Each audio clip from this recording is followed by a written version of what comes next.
বাপরে, আজকেও লেট হয়ে গেল। 1 ঘন্টা দেরি করেছো, তার জন্য স্যালারি থেকে 2000 টাকা কাটা হবে। শোনো ব্রো, বলতে চাইছিলাম বিড়ালটা কখন এসেছে অফিসে? 2 ঘন্টা আগে। মনে হচ্ছে তো এই মাসে আমি আর স্যালারি পাবো না। এই যে এদিকে আসো। গুড মর্নিং বস, আমি চলে এসেছি 2 ঘন্টা দেরিতে। একে দেখতেই তো আমার দেরি হয়ে গেল। নাও তোমার সব জামা কাপড়ের সুটকেস, এক্ষুনি বেরিয়ে যাওয়ার বাসা থেকে। আমি তো শুধু এই ছেলেটার সাথে কথাই বলছিলাম। প্লিজ এবারের মতো শুধু হেল্প করো। আমি তো বলছি তোমাকে আমার কাছে এত টাকা নেই, কিন্তু এই কোম্পানি তোমাকে অল্প টাকা অ্যাক্টিং করার সুযোগ দিবে। তার জন্য তোমাকে 5 লাখ টাকা অ্যাডভান্স দিতে হবে। বস আসছে। এনে এদিকে আসো, ওর সাথে ছবি তুলো।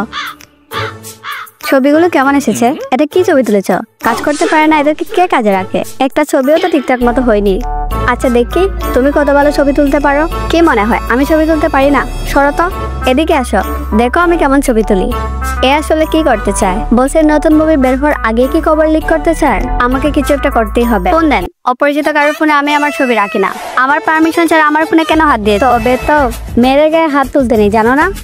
এনি তুই এখানে আজকের মধ্যে টাকা না দিলে তুই অ্যাক্টিং করার সুযোগ পাবি না।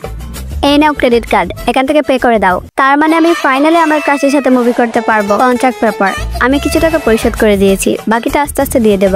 তার দরকার নেই। কি বলছেন? তোমার ক্রাশ কি চেঞ্জ হয়ে গিয়েছে? এখানে আমার পিক কেন? নায়িকা হবে আমার মুভির?